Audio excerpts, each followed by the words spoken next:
আজকে আমরা শুরু করব সুলতানি যুগেরই এমসিকিউ সিরিজের সেট নাম্বার 2। সেট 2 আজকে আমাদের আলোচনার বিষয়। তো একই রকম ভাবে আমরা শর্ট কোশ্চেনের সাথে সাথে কোন কোন টপিক থেকে কি পড়তে হবে এই সমস্ত বিষয় নিয়ে কিন্তু বিস্তারিত একটা আলোচনা করব। এখানে প্রথম প্রশ্নটা দেখা যাচ্ছে যে পরগনা স্তর, ঠিক আছে, পরগনা স্তরে রাজস্ব সংক্রান্ত বিবাদ মীমাংসাকারী ও প্রধান রাজস্ব সংগ্রাহক হিসেবে নিযুক্ত কে ছিলেন? পরগনা লেভেলে কে ছিলেন যে বিবাদ মীমাংসা করত, আবার রাজস্ব সংগ্রহের ক্ষেত্রেও প্রধান ছিল? ইনি হচ্ছেন মুনসিফ। সবসময় আমাদের মনে রাখতে হবে প্রত্যেকটা রাজত্বে কিন্তু নামগুলো পরিবর্তন হয়েছে। তো এটা সুলতানি যুগের ক্ষেত্রে পরগনা স্তরে যে বাদ বিসম্বাদের মীমাংসা করত আর রাজস্ব প্রধান সংগ্রহ করত তিনি ছিলেন মুনসিফ। তার হেডকে বলা হয় মুনসিফে মুনসিফা, তার যে হেড তাকে বলা হতো। বারিদ বলতে কি বোঝায়? বারিদ বারিদ হচ্ছে এক কথায় গুপ্তচর, ঠিক আছে।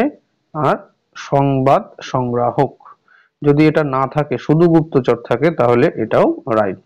বারিদ কথার অর্থই গুপ্তচর এরকম ভাবে। তো এখানে যেহেতু সংবাদ সংগ্রাহক কেন বলা হচ্ছে, তো গুপ্তচররা কি করে সমস্ত খবরাখবর নিয়ে তো সুলতানকে দিত, তো সেই কারণে বলা হচ্ছে সংবাদ সংগ্রাহক ও গুপ্তচর, এরাই হচ্ছে বারিদ। কোশ্চেনের মধ্যে দেখো কি বলছে, দিল্লির প্রথম সার্বভৌম শাসক ছিলেন কে?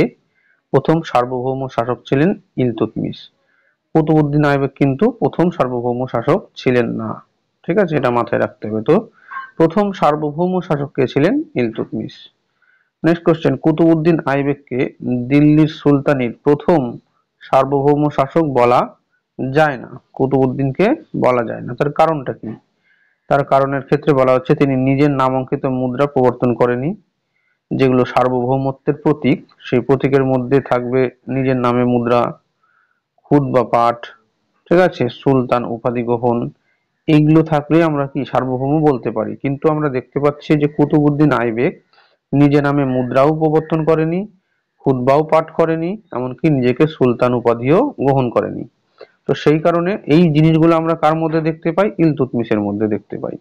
তো সেই কারণে ইলতুৎমিশকে বলা হচ্ছে সার্বভৌম শাসক প্রথম, কিন্তু কুতুবউদ্দিনকে বলা হচ্ছে নয়। না এর কারণটা আমরা দেখতে পেলাম। নেক্সট কি আছে, নিম্নলিখিত কোন বিদেশি পর্যটকের রচনায় সুলতানি যুগের ইতিহাসের উল্লেখ নেই? বলছে বিদেশি পর্যটক যার রচনাতে সুলতানি যুগের ইতিহাসের বর্ণনা নেই তিনি কে? তিনি হচ্ছে আব্দুর রাজ্জাক। এখানে দেখো সুলতানি যুগের যে বৈদেশিক বিবরণ, সেই বৈদেশিক বিবরণের একটা লিস্ট আমাদেরকে মুখস্থ করতে হবে, ঠিক আছে। কোন সময়ে কোন দেশ থেকে কোন পর্যটক ভারতে আসে, তারা কোন কোন জায়গাতে ভিজিট করে, তারা যে জায়গাতে ভিজিট করেছিল সেখানে বিশেষ কিছু তাদের অভিজ্ঞতা ছিল কিনা, বা তাদের বর্ণনা, আর তাদের প্রত্যেকজনের লেখা গ্রন্থ, এই জাতীয় জিনিসগুলো আমাদেরকে দেখতে হবে। নেক্সট কোশ্চেন, দিল্লির প্রথম সুলতান যিনি নিয়মিত মুদ্রা প্রচলন করেন এবং দিল্লিকে রাজধানী ঘোষণা করেন, তাহলে কি মুদ্রা প্রচলন আর রাজধানী ঘোষণা করেছে দিল্লিকে, ইনি হচ্ছেন ইলতুৎমিশ, ঠিক আছে। ইলতুৎমিশই প্রথম কিন্তু মুদ্রাটা চালু করেছিল দিল্লি সুলতানিতে, তো আমরা দেখতে পাই সেটাই। আর রাজধানী হচ্ছে দিল্লি ঘোষণা করেছিল ইলতুৎমিশ। নেক্সট কোশ্চেনের মধ্যে কি বলছে, কার শাসনকালে তৈমুর লং ভারত আক্রমণ করেন এবং দিল্লি লুণ্ঠন করেন? তৈমুর লং কার সময় ভারত আক্রমণ করে আর দিল্লি লুণ্ঠন করে? এটা হচ্ছে নাসিরউদ্দিন মাহমুদ তুগলক, বা নাসিরউদ্দিন মাহমুদ শাহ অনেক সময় বলা হয়। এই নাসিরউদ্দিন মাহমুদ শাহ কে ছিলেন, বা নাসিরউদ্দিন মাহমুদ তুগলক কে ছিলেন? তুগলক বংশের শেষ সুলতান, ঠিক আছে। তুগলক বংশের 1398 খ্রিস্টাব্দ এরকম একটা সময়কাল। নেক্সট বলা হচ্ছে আলাউদ্দিন খলজি কোন অঞ্চল লুণ্ঠনের পর সেই স্থানের সিংহাসন দখল করেন? আলাউদ্দিন খলজি এর মধ্যে দেবগিরির ক্ষেত্রে তিনি অঞ্চলটাকে প্রথমে লুট করে তারপরে সেখানকার সিংহাসন দখল করেছিল। কোশ্চেন বলা হচ্ছে কি, মোহাম্মদ বিন তুগলকের সাম্রাজ্যকে হিন্দ ও সিন্ধ নামে অভিহিত করেছেন কে? মোহাম্মদ বিন তুগলকের সাম্রাজ্যকে হিন্দ আর সিন্ধ। এবার এখানে একটা জিনিস আমরা দেখতে পাই কি, যে এই মোহাম্মদ বিন তুগলকের সমসাময়িক কে ছিলেন? Ibn Battuta. তো ইবন বতুতার লেখা থেকে কিন্তু আমরা জানতে পারছি যে তিনি হিন্দ এবং সিন্ধ নামে অভিহিত করেছেন। তাহলে কি মোহাম্মদ বিন তুগলকের দরবারেই ইবন বতুতা ছিলেন। ইবন বতুতাকে চীনেও পাঠানো হয়েছিল, দিল্লির প্রধান কাজীও নিযুক্ত করা হয়েছিল। এটা আমরা দেখতে পাই। নেক্সট কোশ্চেন, তুর্কান ই চাহেলগানি সম্বন্ধে কোন গ্রন্থ থেকে প্রথম জানা যায়? তুর্কগানি চাহেলগানি অর্থাৎ কি 40 চক্র কে প্রবর্তন করেন? ইলতুৎমিশ প্রবর্তন করেছিল 40 চক্র। ঠিক আছে, তো এই 40 চক্র বা তুর্কান ই চাহেলগানি 40 জন তুর্কি দাসদেরকে নিয়ে এটা তৈরি করা হয়েছিল, সেই কারণে তুর্কান ই চাহেলগানি বলা হয়। এরা প্রশাসনের কাজে রাজাকে মানে সুলতানকে সাহায্য করত। তো এই 40 চক্র সম্পর্কে প্রথম কোন গ্রন্থ থেকে আমরা তথ্য পাই? সেটা হচ্ছে ফুতুহ উস সালাতিন। ফুতুহ উস সালাতিন গ্রন্থ থেকে কিন্তু আমরা তুর্কানি চাহেলগানি সম্বন্ধে জানতে পারি। নেক্সট কোশ্চেন দেখো কি বলছে, কোন মঙ্গোল সেনাপতি আলাউদ্দিনকে পরাজিত করেন? এটা হচ্ছে তুর্গি। ঠিক আছে, কোন মঙ্গোল সেনাপতি আলাউদ্দিনকে পরাজিত করেন? আলাউদ্দিন খলজিকে পরাজিত করেছিল কে? তুর্গি।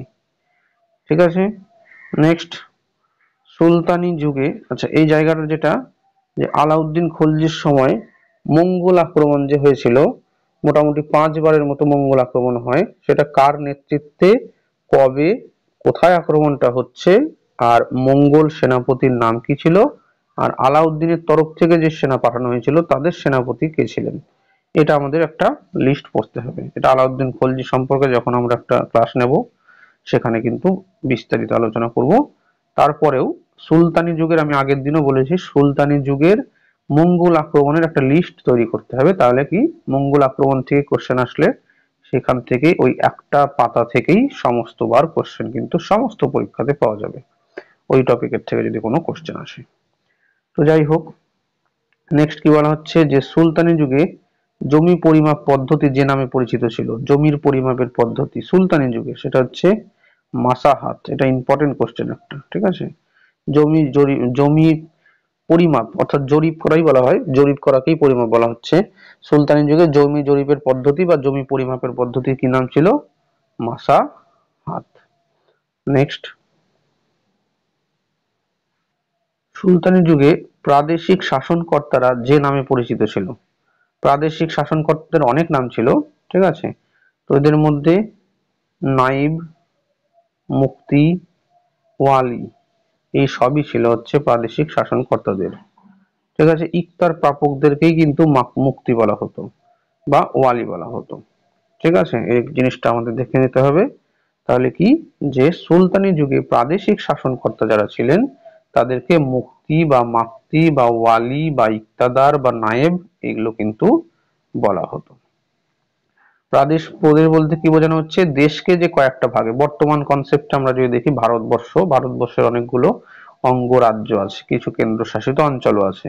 তো এই যে অঙ্গরাজ্য অর্থাৎ দেশের যে সেকেন্ড যে অংশ, ঠিক আছে, কয়েকটা দেশ, একটা দেশকে কয়েকটা ভাগে বিভক্ত করা হয় হচ্ছে রাজ্যের মাধ্যমে। তো এরকমই যে সুলতানি সাম্রাজ্য বা আগের যে সমস্ত সাম্রাজ্যই ছিল সবগুলোর কিন্তু প্রদেশে ভাগ করা হতো। তো এই প্রদেশের, বর্তমান প্রদেশের ক্ষেত্রে কি হয়, মুখ্যমন্ত্রী। তো তখন প্রদেশের ক্ষেত্রে দায়িত্ব দেওয়া হতো সাধারণত রাজ পরিবারেরই কোনো সদস্যকে, কিন্তু তাদের যে পদাধিকার বা সেই নামটা কি ছিল, যেহেতু অনেকটা ইক্তা দেওয়া হতো সেই কারণে ইক্তাদার বা মুক্তি বা মাক্তি বা ওয়ালি বা নায়েব এই সমস্ত কিন্তু বলা হতো। 71 নম্বর কোশ্চেন, যে আলাউদ্দিন খলজির মৃত্যুর সাথে সাথেই তার বাজার নিয়ন্ত্রণ নীতি অবলুপ্ত ঘটে। আমরা কি জানি, মার্কেট কন্ট্রোল পলিসি, এটা আলাউদ্দিন খলজির একটা মাইলস্টোন।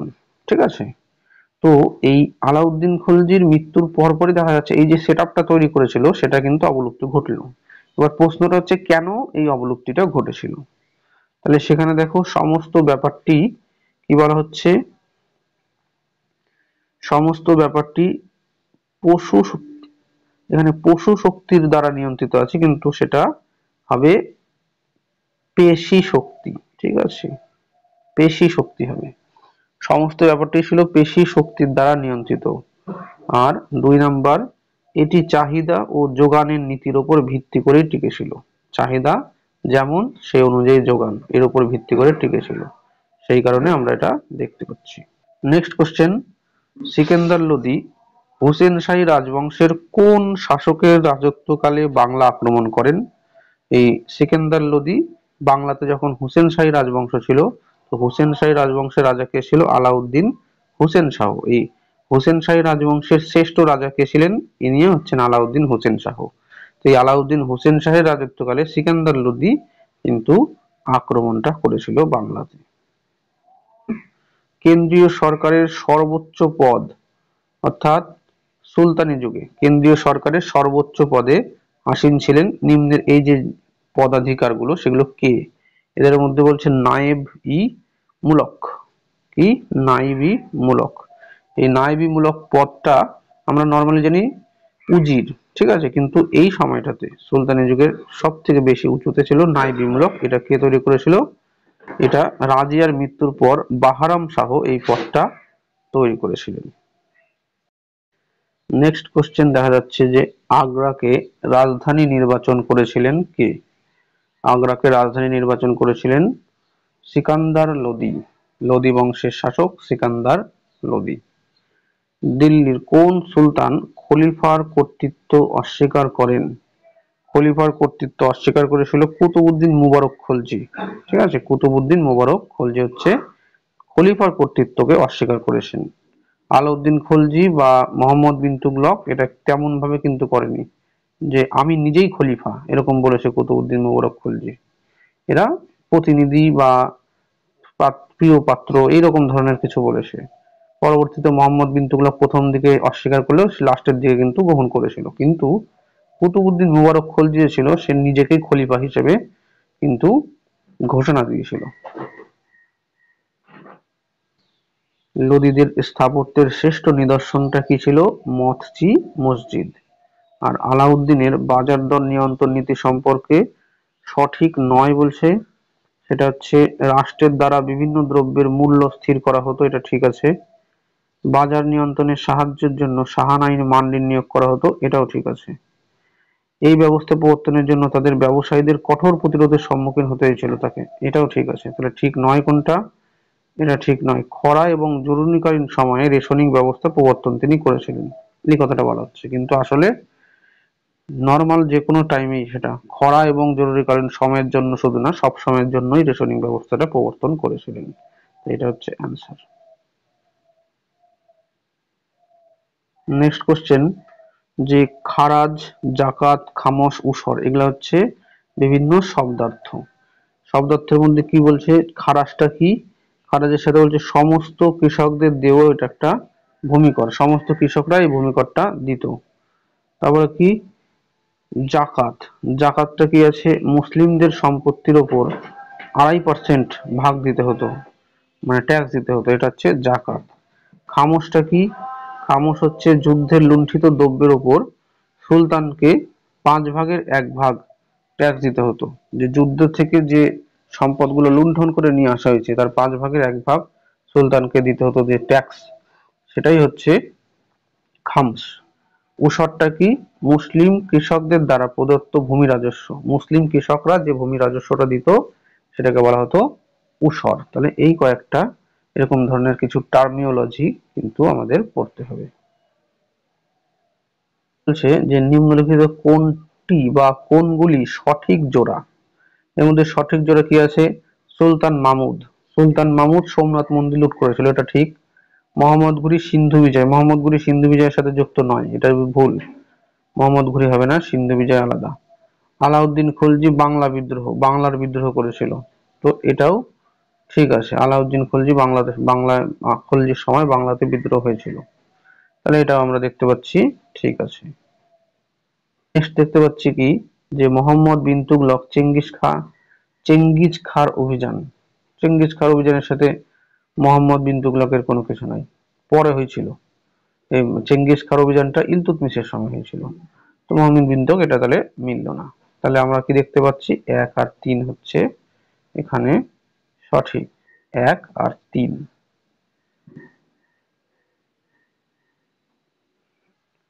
নিম্নলিখিত কোনটি বা কোন জোড়াটি সঠিক জোড়া?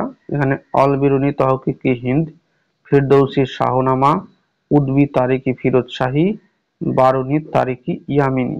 ঠিক আছে, এর মধ্যে কোনটা ঠিক, মানে কোন জোড়াটা ঠিক সেটা বলতে হবে।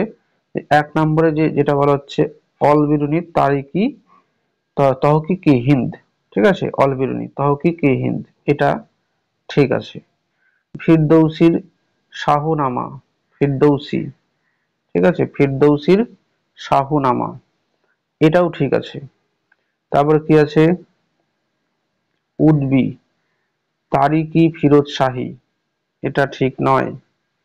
তারপরে চলে আসো বারুনি, জিয়াউদ্দিন বারুনি, তারিকি ইয়ামিনী, এটাও ঠিক নয়। তাহলে এখানে দেখা যাচ্ছে দুটো ঠিক।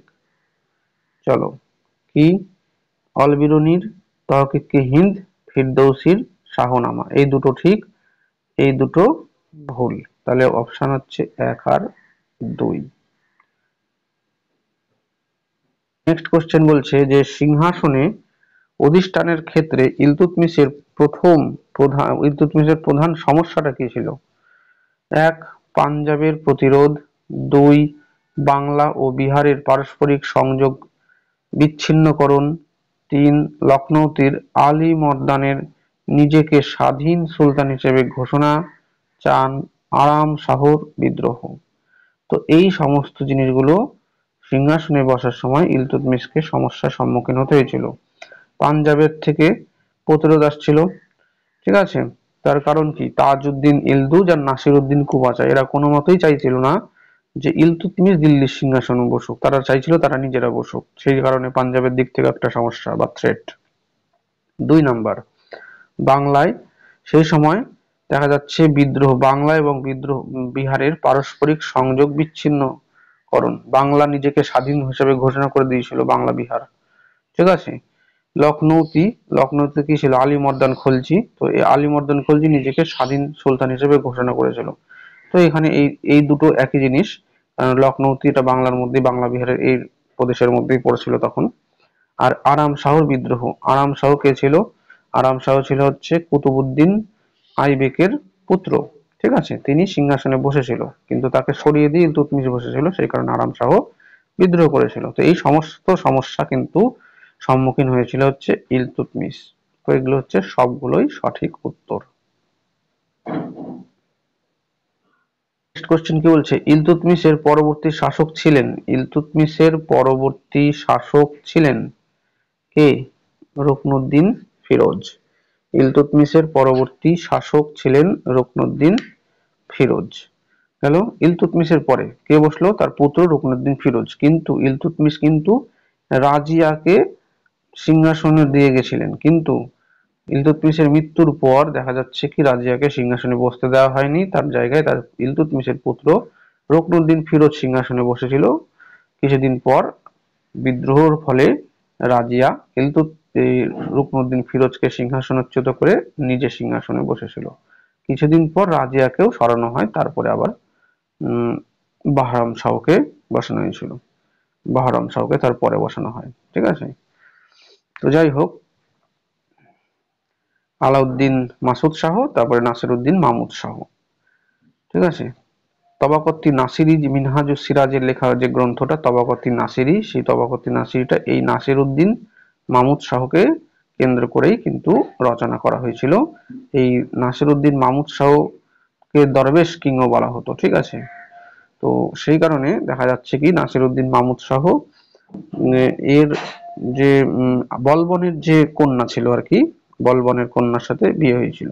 তো বলবন ছিলেন সে সময় 40 চক্রের প্রধান। তো যাই হোক, নাসিরউদ্দিন মাহমুদ শাহকে হত্যা করে পরবর্তীতে বলবন সিংহাসনে বসেছিলেন বলে বিভিন্ন তথ্য থেকে আমরা জানতে পারি। তো চলে আসি পরের কোশ্চেন, উমরাহরা ছিলেন, আমির উমরাহ যে বলা হচ্ছে, তো এই উমরাহরা কারা ছিলেন? উমরাহরা ছিলেন সাধারণত অভিজাত, আমির উমরাহ এরা অভিজাত শ্রেণীর অন্তর্গত। নেক্সট হলো যে পদ্মিনীর উপাখ্যান গ্রন্থটি কোন সুলতানের সঙ্গে সম্পর্কিত? ঠিক আছে, পদ্মিনীর উপাখ্যান আলাউদ্দিন খলজির সাথে সম্পর্কিত, চিতরের রানী, ঠিক আছে, পদ্মিনী, পদ্মাবত বা পদ্মাবতী, এরকম। নব মুসলমানরা কার অনুগামী ছিলেন? তারা ছিলেন হলাগুর অনুগামী।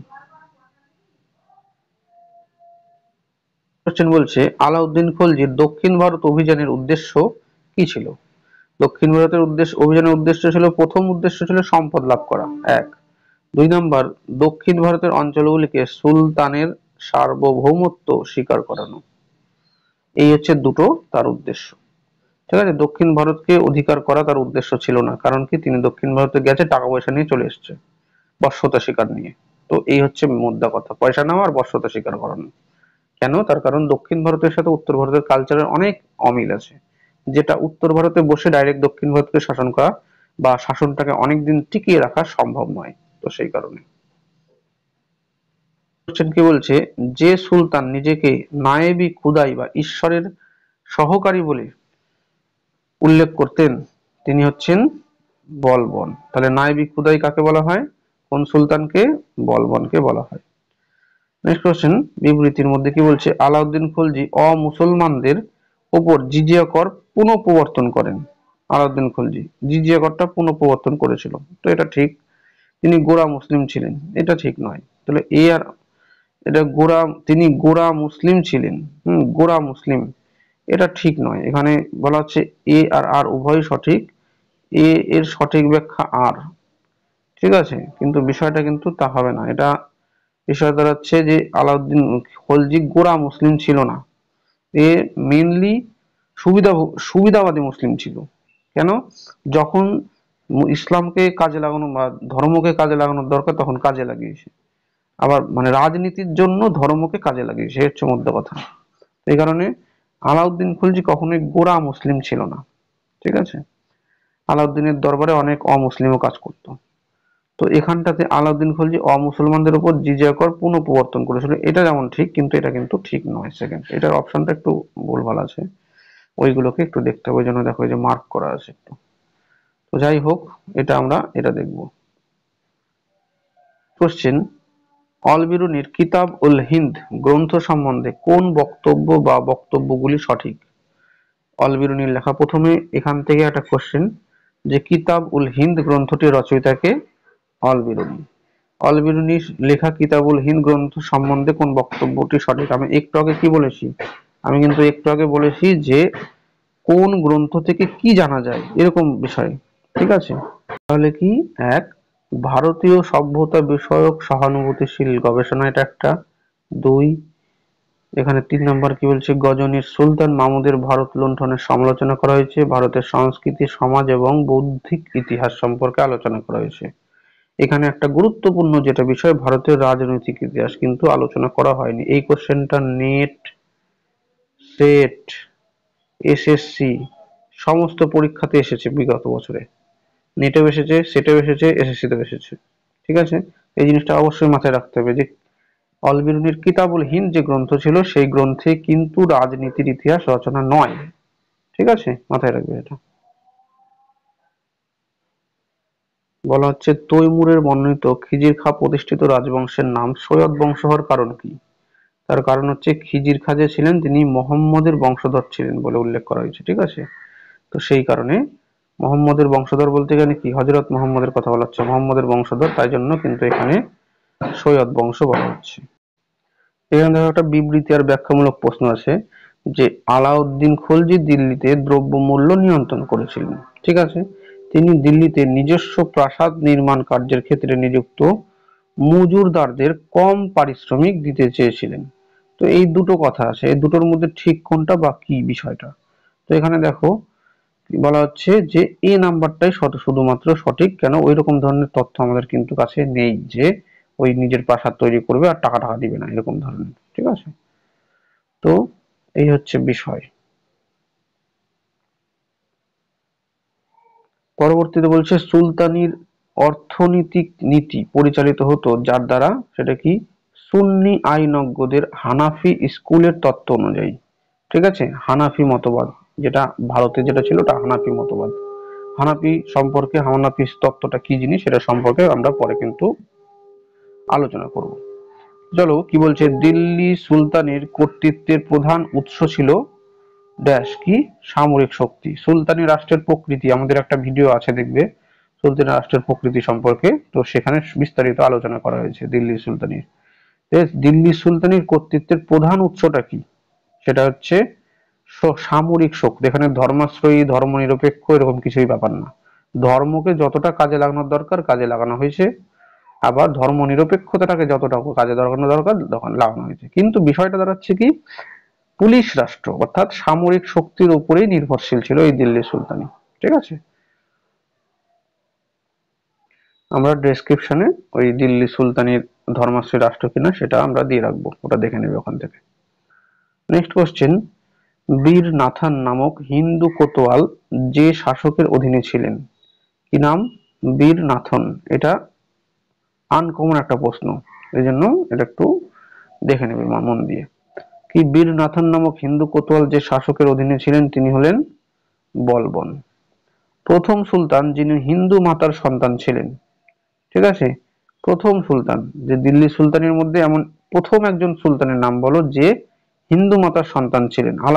এই কি, ফিরোজ তুগলকও ছিলেন কিন্তু পরে, ফিরোজ তুগলকের আগে কে ছিল, এখানে যতগুলো নাম আমরা দেখতে পাচ্ছি, ঠিক আছে, এর মধ্যে ফিরোজ তুগলক ছিল, কিন্তু এর মধ্যে আগে কে হচ্ছে শিহাবুদ্দিন উমর।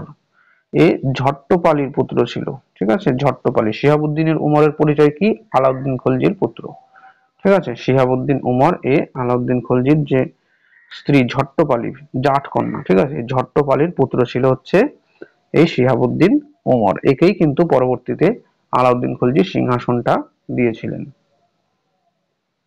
কি বলছে, বিখ্যাত পার্শ্বিক উৎসব নওরোজ উৎসব, এই নওরোজ উৎসবটা প্রবর্তন করেন কে, বলবন। দরবারে সুলতানের মহিমাটাকে মণ্ডিত করার জন্য, ঠিক আছে, মহিমাটাকে বাড়ানোর জন্য। না হলে সুলতানের মহিমাকে যদি না বাড়ানো হয় তাহলে 40 চক্রর যারা ছিলেন তারা কিন্তু নিজেদের প্রাধান্যটা বিস্তার করতে শুরু করেছিল।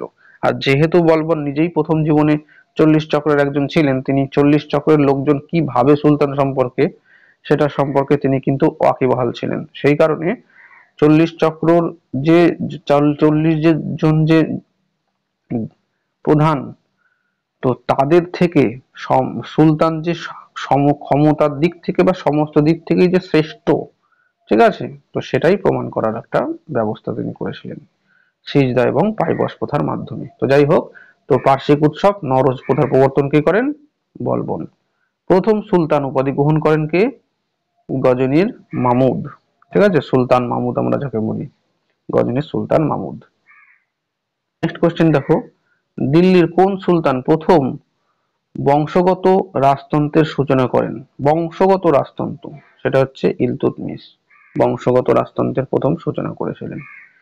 99 নাম্বার, আমি কোনটি শরীয়ত অনুযায়ী বা কোনটি শরীয়ত অনুযায়ী নয় তা জানি না, রাষ্ট্রের প্রয়োজনে যা কল্যাণ যেটা জরুরি মনে করি তাই করি। এই উক্তিটা কার, এটা উক্তিটা হচ্ছে আলাউদ্দিন খলজির। ঠিক আছে, আলাউদ্দিন খলজি কিন্তু এই কথাটা বলেছিলেন যে রাষ্ট্রের প্রয়োজনে যেটা সেটাই আমি করি, ঠিক আছে, ধর্মের জন্য আমি কিছু করি না, শরীয়ত অনুযায়ী আমি কোনো কাজ করি না, শরীয়তের আইনও আমি জানি না, এরকম বক্তব্য। এটা একটা বিখ্যাত বক্তব্য আলাউদ্দিন খলজির। একটা জিনিস দেখো, এগুলো একটা ডিপার্টমেন্টের নাম আছে দেখো, দেওয়ানি বন্দেগান, এই প্রতিষ্ঠাতা কে, দেওয়ানি বন্দেগানের প্রতিষ্ঠাতা ফিরোজ শাহ তুগলক। দেওয়ানি মুস্তকরাজের প্রতিষ্ঠাতা কে, আলাউদ্দিন খলজি। আর দেওয়ানি আর্জের প্রতিষ্ঠাতা কে, বলবন। এটা এরকম ভাবে হবে, প্রথমে দেওয়ানি আর্জ বলবন, তারপরে দেওয়ানি মুস্তকরাজ আলাউদ্দিন খলজি, তারপরে দেওয়ানি বন্দেগান ফিরোজ শাহ তুগলক।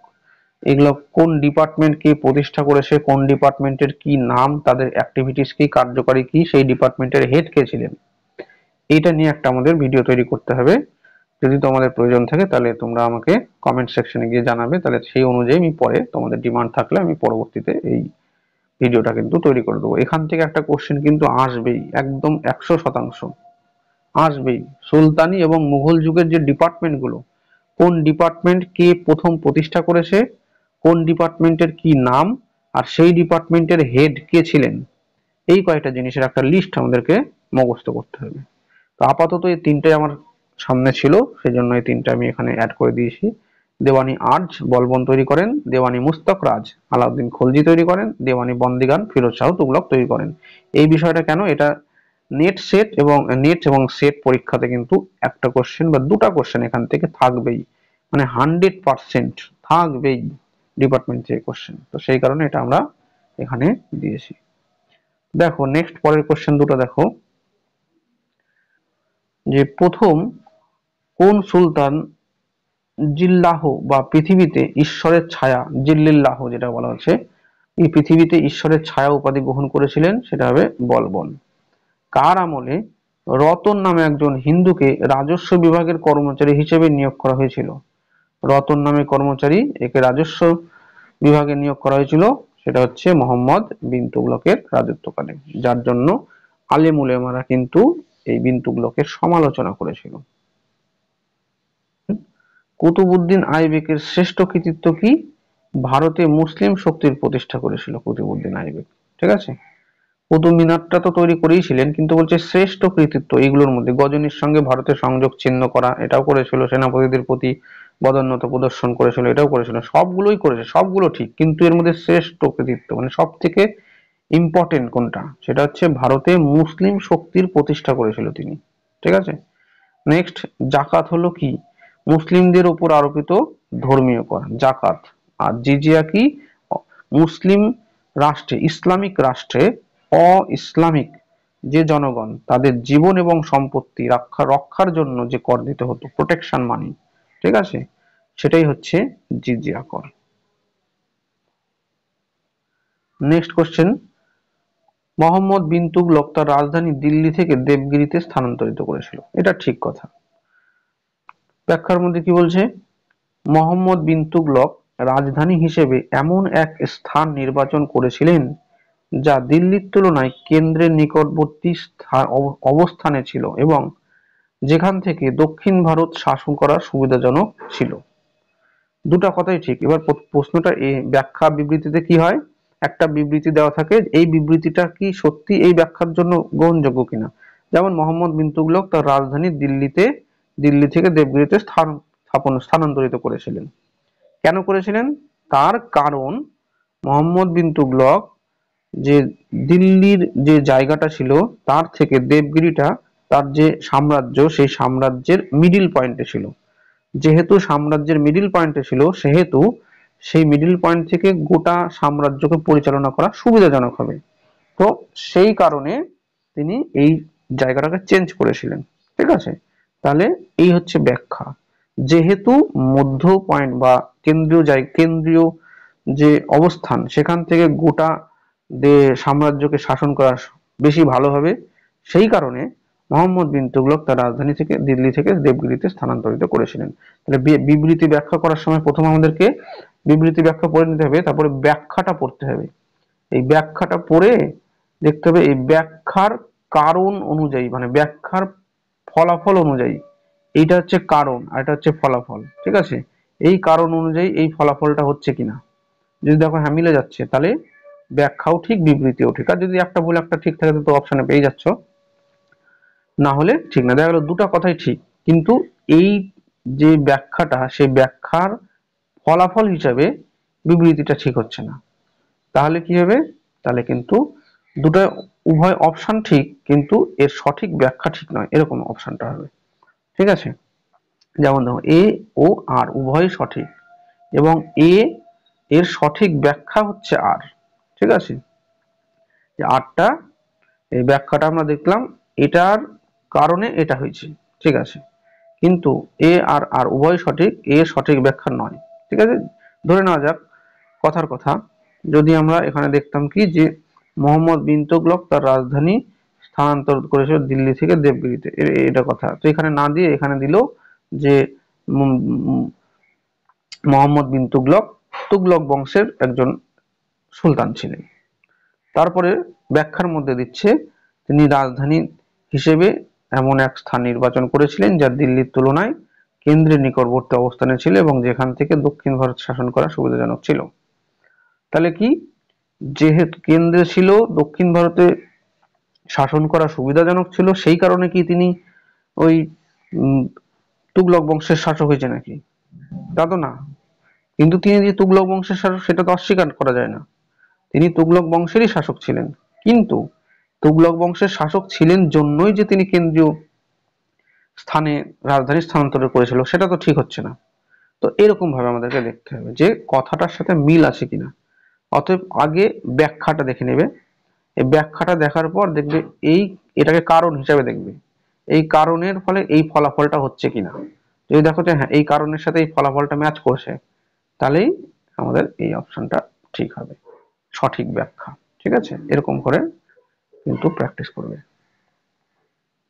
কোশ্চেন, যে মোহাম্মদ বিন তুগলকের দেওয়ান ই কোহি নামক কৃষি বিভাগ প্রতিষ্ঠার উদ্দেশ্য কি ছিল? তার কারণ রাষ্ট্রীয় ব্যবস্থাপনা এবং অর্থনৈতিক উদ্যোগে অনাবাদি জমিকে আবাদি জমিতে পরিণত করা, এটা তার একটা চেষ্টা। আর দুই, রাষ্ট্রীয় উদ্যোগে সেচ ব্যবস্থার প্রবর্তন তিনি করেছিলেন। তো এই দুটোই হচ্ছে ঠিক। সান্ধারা নামে একটা লোন তৈরি করেছিলেন। এখানে দেখো বিবৃতির মধ্যে কি বলছে, যে আমির খসরু তার রচনায় জহরের উল্লেখ করেছেন। জহরটা কি? জহরটা এক ধরনের ব্রত। ঠিক আছে, আমির খসরু তার রচনায় এই জহরের উল্লেখ করেছে, ভালো কথা। তারপরে কি বলছে, যে রানী পদ্মিনী তার সম্মান রক্ষার্থে জহর ব্রত পালন করেছিলেন। এখানটাতে কি বলেছে, যে রানী পদ্মিনী তার সম্মান রক্ষার্থে জহর ব্রত পালন করেছিলেন। এটা তো ঠিক, এটা আমরা জানি। এবার এটা পালন করেছিলেন, আর ওটা হচ্ছে গ্রন্থ।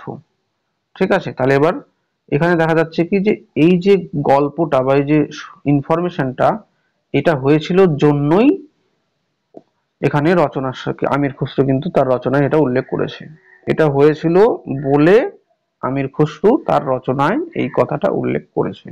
তাহলে দুটো কথা তো ঠিক হচ্ছেই, এর সাথে আর এর ব্যাখ্যাটাও সঠিক হচ্ছে।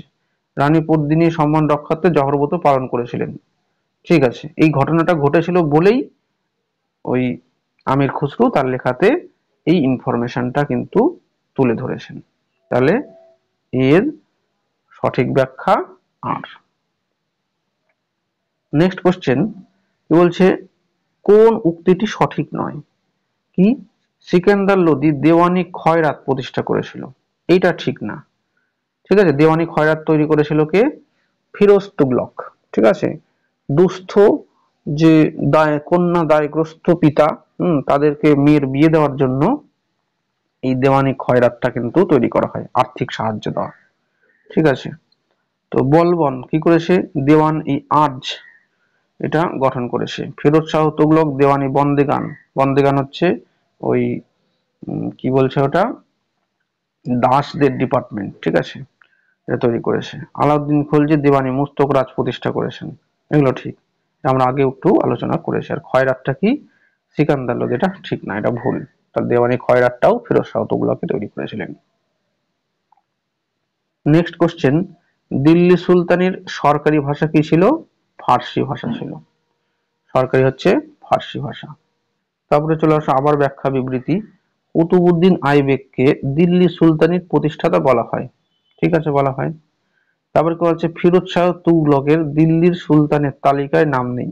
এবার প্রশ্নটা হচ্ছে, ফিরোজ শাহ তুগলকের দিল্লির সুলতানের তালিকায় নাম নেই জন্য কি কুতুবউদ্দিন আইবেক দিল্লির সুলতানি প্রতিষ্ঠা করেছিল? এটা তো হতে পারে না। প্রথম কথা, কুতুবউদ্দিন আইবেককে দিল্লির সুলতানি প্রতিষ্ঠাতা বলা হয়, এটা ঠিক কথা। দুই নাম্বার, ফিরোজ শাহ তুগলকের দিল্লির সুলতানদের যে তালিকা, সেই তালিকায় তার নাম নেই, এই কথাটাও ঠিক। ফিরোজ শাহ তুগলক যে একটা তালিকা তৈরি করেছিল দিল্লিতে কোন কোন সুলতানরা সিংহাসনে বসেছে, সেই তালিকা, ঠিক আছে, সেই তালিকাতে কুতুবউদ্দিন আইবেকের নামটা ছিল না, এই কথাটাও ঠিক।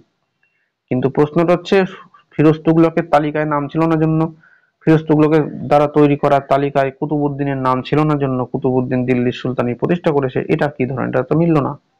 তো সেই কারণে এই দুটো ইনফরমেশন ঠিক, কিন্তু এই দুটোর ব্যাখ্যা ঠিক নয়, সেটা আমাদেরকে দেখতে হবে। তো বুঝতে পারলে যে কিভাবে এই কোশ্চেন গুলো হয়, ওটা মাথায় রাখবে। কোশ্চেন দেখো, যে দিল্লির একমাত্র সুলতান যিনি তার পিতা জীবিত থাকা সত্ত্বেও সিংহাসন আরোহণ করেছিলেন, এটা হচ্ছে কায়কোবাদ। কায়কোবাদের পিতা জীবিত থাকা সত্ত্বেও কিন্তু তিনি সিংহাসনে বসেছিলেন। কেন? তার কারণ তার পিতা বাংলার শাসক ছিল। তিনি বাংলা থেকে আর যেতে চাইছিলেন না। বুগরা খান, ঠিক আছে, বলবনের পুত্র বুগরা খান এই বাংলাতেই শাসক ছিল। এই বাংলা থেকে মোহাম্মদ বলবনের বড় ছেলে মোহাম্মদ দিল্লির সিংহাসনে বসবে, এরকম একটা ব্যাপার। আর বুগরা খান হচ্ছে বাংলাতে বসবে। কিন্তু বিষয়টা দাঁড়াচ্ছে মোহাম্মদের মৃত্যু যখন হচ্ছে মঙ্গোল আক্রমণের দ্বারা, তারপরে বুগরা খাঁকে বসানোর কথা বলা হয়েছিল, কিন্তু বলবন বলবন বলেছিল আর কি বুগরা খাঁকে, কিন্তু তিনি সিংহাসনে বসেনি। সেই কারণে তিনি বাংলাতেই ছিলেন। তো সেই কারণে দিল্লির সিংহাসনে তার পুত্র কায়কোবাদকে বসানো হয়েছিল। পরবর্তী কোশ্চেন, দিল্লির কোন সুলতান সিকান্দারি সানি বা দ্বিতীয় আলেকজান্ডার উপাধি গ্রহণ করেছিল? এটা সোজা কোশ্চেন, এটা একদম আলাউদ্দিন খলজি। আমাদের আজকের শেষ প্রশ্ন, কি বলা হচ্ছে, মোহাম্মদ বিন তুগলক কৃষকদের বিরুদ্ধে শাস্তিমূলক ব্যবস্থা গ্রহণ করেছিলেন। এটা আমরা জানি, ঠিক আছে, এটা ঠিক। কৃষকদের শাস্তিমূলক যে কর বাড়ানো, দোয়াব অঞ্চলের যে কর বাড়ানো হয়েছিল সেই সময় তুগলক দোয়াবদের রাজস্ব বৃদ্ধি করেন। তুগলক দোয়াব অঞ্চলে রাজস্ব বৃদ্ধি করেন। হ্যাঁ, তুগলক দোয়াব অঞ্চলে রাজস্ব বৃদ্ধি করে, এই ইনফরমেশনটাও ঠিক। কিন্তু এখানে দেখা যাচ্ছে কি যে দোয়াব অঞ্চলের যে রাজস্বটা বৃদ্ধি করা হয়েছিল তার টাইমিং আর কৃষকদের উপর যে শাস্তিমূলক ব্যবস্থা গ্রহণ করেছিল তার টাইমিংটা সমান না।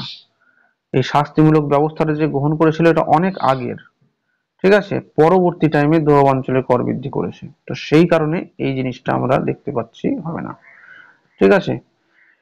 দুর্ভিক্ষ যে হয়েছিল সেই সময় শাস্তিমূলক ব্যবস্থা গ্রহণ করেছিল, কেন? তার কারণ সুলতানের কানে সেই খবরটা পৌঁছেই ছিল না, তো এই কারণে। তো এ আর আর উভয় সঠিক, কিন্তু এর সঠিক ব্যাখ্যা আর নয়। তো এই হলো আমাদের আজকের ক্লাস। তো তোমরা কমেন্ট সেকশনে গিয়ে কমেন্ট করতে পারো তোমাদের কোন কোন ধরনের ভিডিওর প্রয়োজন, তাহলে সেই হিসেবে আমরা তৈরি করব। আর ডেসক্রিপশনে দেখবে বিভিন্ন লিঙ্ক থাকবে, সেখান থেকে মক টেস্ট, সেখান থেকে অন্যান্য ক্লাসের লিঙ্ক, ইম্পর্টেন্ট কিছু নোটস, এরকম জিনিসগুলো কিন্তু তোমরা অ্যাক্সেস করতে পারবে। তো আজকের মতো এখানেই, থ্যাংক ইউ।